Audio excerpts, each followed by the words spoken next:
Bonjour à tous et bienvenue sur boursicoté.com pour cette nouvelle analyse technique du CAC 40 en clôture avec une séance donc qui a été dans le prolongement de la très belle séance que nous avons connue hier, donc suite à la diffusion des chiffres de l'inflation américaine, puisque l'on a ouvert sur un gap, donc gap haussier, qui a permis de franchir ici la zone de résistance majeure des 6590 points sur laquelle j'attirais votre attention hier.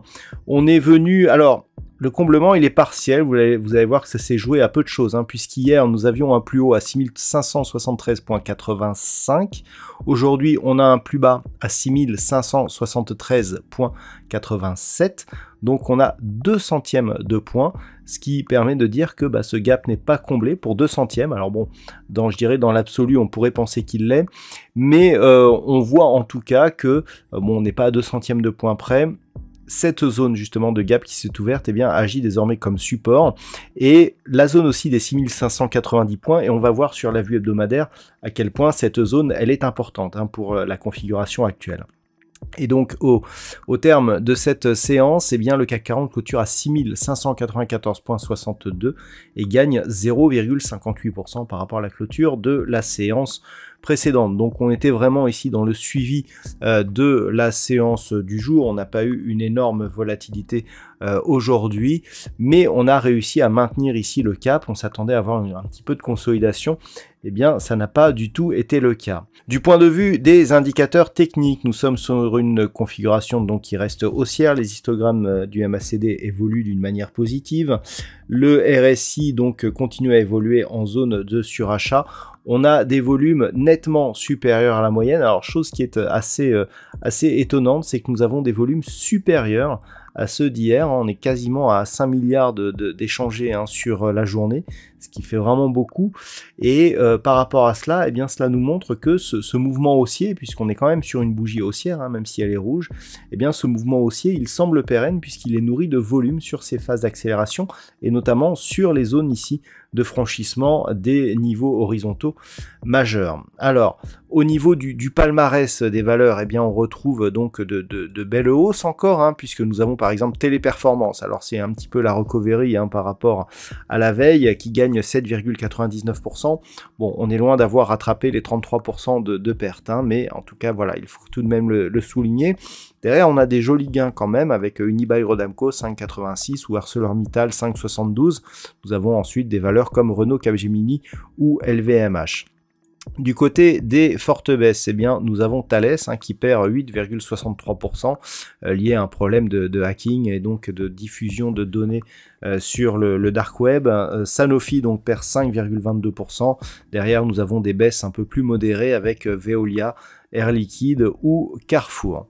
Donc, là, par rapport à cette configuration, ce que nous avons, c'est les chiffres de l'inflation donc du côté des États-Unis qui sont en ralentissement, ce qui pourrait anticiper donc un ralentissement de la hausse des taux du côté de la Fed, et 2, un assouplissement, et cette fois-ci c'est confirmé de la part du gouvernement chinois, des mesures zéro Covid donc en Chine, ce qui pourrait participer à la relance de la production dans ce pays.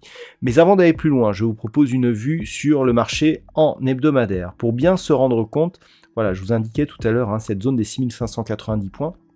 On voit bien ici sur cette phase à quel point cette zone elle est majeure. Alors, on a eu le franchissement ici. On était plus au-dessus de la zone des 6571 points, qui est la prochaine zone majeure à surveiller pour la semaine prochaine.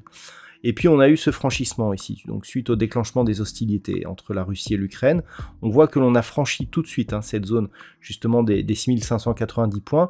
Dans un premier temps, on a essayé de revenir, mais c'est vraiment la zone des 6751 ici qui a joué comme résistance. Ensuite, on a validé la poursuite du mouvement baissier, et c'est la zone donc des 6590 points qui agit comme résistance depuis. On a eu 1, 2, 3 contacts.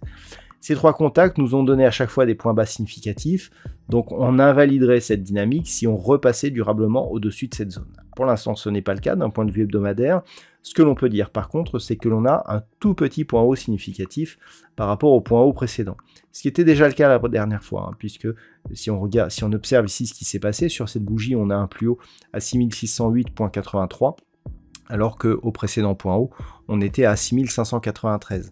Donc clairement, on est ici sur une zone qui est en train ici d'être testée. Et ça va être vraiment l'enjeu de la semaine prochaine sur cette vue hebdo. On le voit ici, cette très forte dynamique.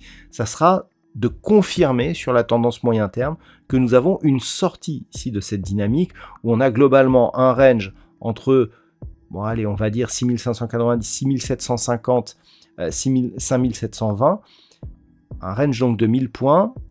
Si on parvient ici à sortir de ce range, là clairement le signal moyen terme sera très important, et donc la première étape ici c'est le franchissement de cette zone des 6590 points. Donc c'est vraiment l'enjeu de cette semaine. Retrouver un contact ici avec la bande de Bollinger supérieure sur cette vue hebdomadaire, ce qui n'est plus arrivé ici depuis la première semaine de l'année 2022, et poursuivre ici en direction des 6751 points.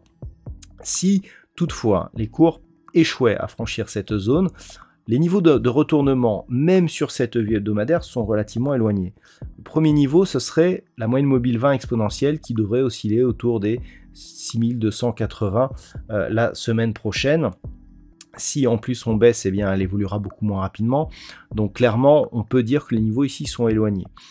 Par contre, si dans les semaines suivantes, on revenait ici sous la zone des 6137, là clairement on serait sur une poursuite d'oscillation. Donc les regards sont plutôt portés sur la hausse. On surveillera donc la validité du franchissement de cette zone des 6590 points et un retour possible ici sur la zone des 6751 points. Ne serait-ce que si on vient au contact de cette zone des 6751, on sera vraiment sur une tentative de retournement, et si on valide la rupture des 6751 points, là on pourrait dire que l'on repart à la hausse.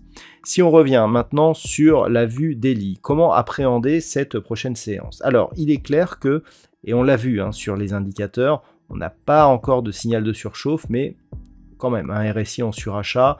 Sur le MACD, l'amplitude des histogrammes n'est pas encore très forte, donc on peut continuer à monter. Donc les prochains niveaux, on sait qu'on a ici le niveau des 6751 points.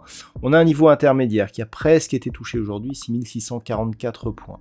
Il faudra surveiller donc ce niveau et puis éventuellement donc un contact avec le prochain. Si on revient ici sous la zone des 6590 points, le premier élément, ça sera la manière dont justement ce gap est comblé. Si on voit qu'on a encore ici cette zone de support, on sera encore sur une dynamique haussière relativement forte. Si on commence à revenir ici, et que si par exemple lundi on revient rapidement sur la zone des 6380 points, on aura une configuration ici en étoile du soir. Clairement, on ne sera pas encore sur un mouvement de retournement, mais il faudra faire attention.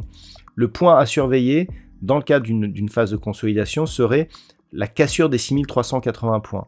On part ici de cette zone qui était support, précédemment résistance. Si on monte ici, que l'on redescend, tant que cette zone est support, on reste sur une dynamique haussière relativement forte.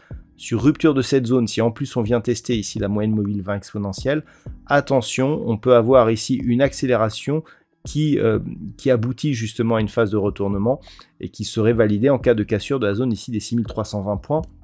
Le niveau d'invalidation de la tendance c'est toujours le même, ce plus bas significatif ici à 6191 points, donc autant dire qu'on a de la marge vu les cotations que nous avons actuellement. Voilà donc ce que l'on peut dire sur cette configuration technique pour cette fin de semaine. Du point de vue des statistiques, alors l'ouverture du gap non comblé, la sortie des bandes de Bollinger et donc la configuration des indicateurs nous donne une configuration qui a très peu d'occurrences.